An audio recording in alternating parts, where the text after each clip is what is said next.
magandang buhay po. Isa pong napakagandang umaga. Ngayong araw pong ito ay araw po ng ating hinihintay na mga Pilipino, ang maibigay po natin ang ating karapatan na makaboto. Today po is election day at kaya po maaga po akong gumising.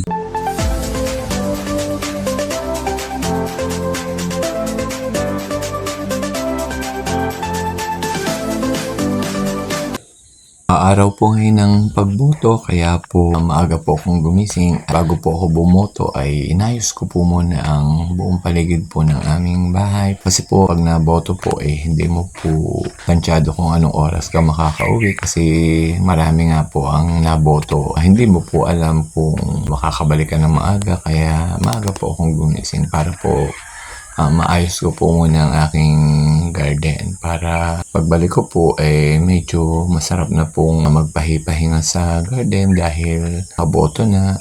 Maghihintay na lang po ng iba po namang mga kapatid para kakwentuhan kung kumusta ang kanilang pagboto, kung nainip ba sila, kung mahaba ba ang pila. Ako naman po pag naboto, hindi naman po ako mainipin. Ako po ay naghihintay na at matyaga po ako sa paghihintay. Hello po, dito po ako sa kwarto. Katatapos ko lang pong maligo. Ngayon po ay election day, kaya po nag-ready po ako at ako po ay boboto. Tungkulan po nating mga Pilipino na bumoto.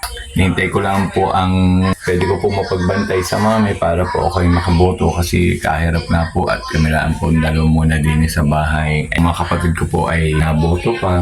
Kung sino man po ang makatapos pong bumoto, saka pa lang po ako makakaboto.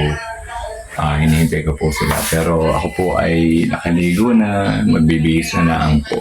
Maghihintay na lang po ng dating ng kapatid at pababantayan ko muna po ang mami at saka po ako boboto. So, kayo po ba'y nakaboto na? Boto po kayo. Ako po ay bihis na. Gaganap na po ng tungkulin bilang Pilipino ang bumoto. Sino po ang aking magugustuhang iboto ay sana po ay manungkulan po ng maayos. Yan, hinihintay ko lang po ang aking kapatid. Para po ako may kasama. Yan po, ang kapatid ko ay naku po ay tanyo po, ano ga pong ganda. Kami po ay sabay pong pupunta sa presinto pero ang aming pong presinto ay magkaiba. Pupunta na ng presinto. Ayan. At kami po ay boboto. Ayan po ang aking kasama pong kapatid. Tara na. Kita na, may magbabantay na sa mami. Yan tayo madali. Siya, 1,000 kita na. Iwanan ko na rin aking cellphone. Kita na ate, at nang tayo madali. At ako'y marami pa rin gagawin. Tara na. Yan po, Diyos ko po, yan po. O, tingnan po ninyo. Sakripisyo po ng boboto. Napakainit po. Ay, talaga pong boboto lang po. Makatupad lang po sa tungkulin. Ay, ano po. Lakad na po lang kami sa pupuntahan po namin presinto. Napakainit po ng paligid. Ayan, kundangan na po. Ayan po'y tawag ng tungkulin.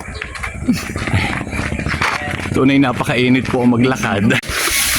Ito po ang aming nilalakaran. Ayan. Buti po at mainit, di po na ulan. Iba-iba po.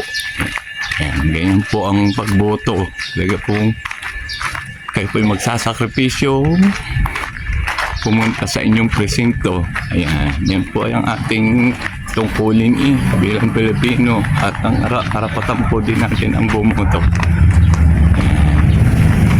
Lakad po kami. Hingal na po ako.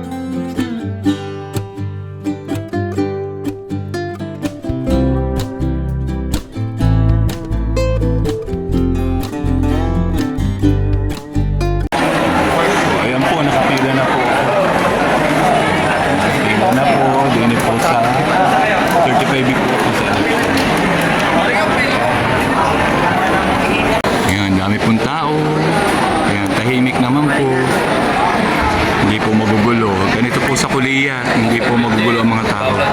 Ang school na aking pinagbutuhan, Kuliya Elementary School po.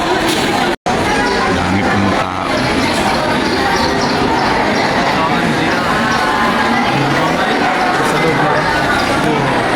Pawisan na po, pawisan na.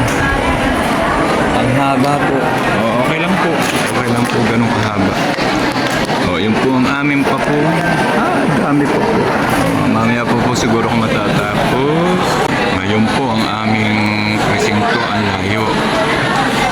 Ito pa po ang aking linya. Ayan, napakalayo.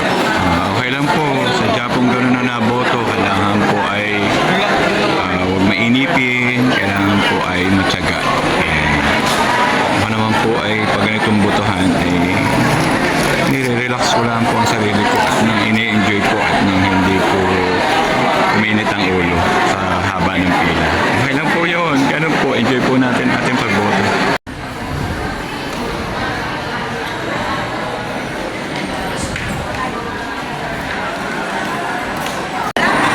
Yan. Nakalaan na po ng kaunti. Lapit-lapit na po ng kaunti. Siguro po may nakaboto ng kung may inip, wait lang po ng pagboto. Malapit na po mga dalawang ikot pa. more or less ilang tayo hagi. Ang ating ako po ay nasa pila. More or less po ay 10, 20, 30, 40, 150 pa pong katao yung sinusundan. Okay lang po. Ganun po talaga. Magtsatsaga po kayong pumila. So yun po ang aming layo pa po. Ari pong kapatid ko yan. Walang problema at napakarinig kung makipagdaldalan. Ayan. Katatapos lang ako na rin dumaldal dun sa isang nakitang umal. May nakalabas na po uling 10. Ayan. 140 na lang po. Malapit na po. Gutom na po ako. Yun po yung pinto po ng kung saan po ako boboto. Yan po ang linya. Paikot po. Ari po ang aking maganda pong pinsang konsihala. Nasa Kaya matagal dito sa atin. 100 na po. Sa 100 na. Malapit na po ako. Ano po? Natatapat po ako sa electric fan. Hindi naman po ay wala. Ayan, binabamos na po ulit ako. Malapit na po.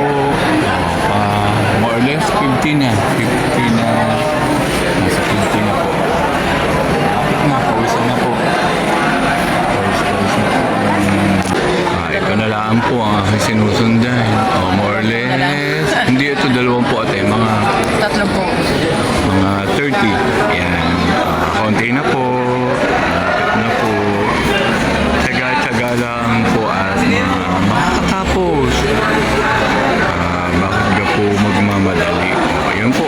Konti na. Malapit na po ako sa pinto. Pawisan na po ang likod. Saan po ang likod. Ayan na po. Malapit na po ako.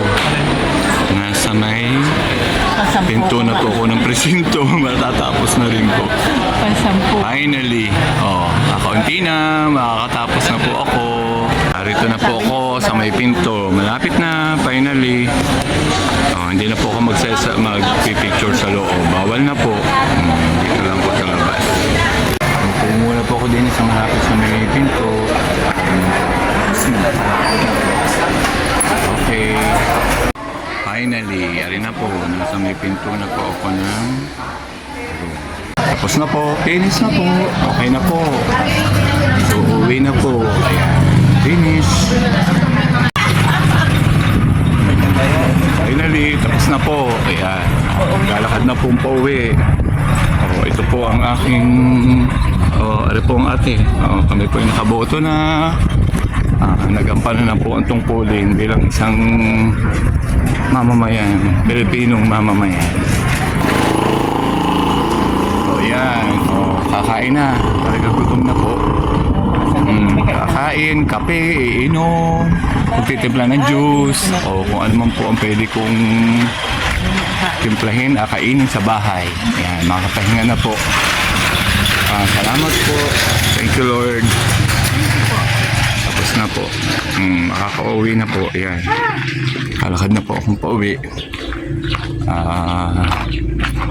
Sa lahat po ng ating mga ibinoto, hopefully, ay magampanan po nila ng ayos ang kanilang mga trabaho, lahat po ng kanilang ipinangako, gawin po nila ng tama. Sa akin po namang ibinoto, sana po ay karapat-dapat kayo sa aking boto. At sana po ay wala po kayong pipiliin, mahirap, mayaman, kung nangailangan po ng tulungan po natin. So marami po salamat. Bye-bye po.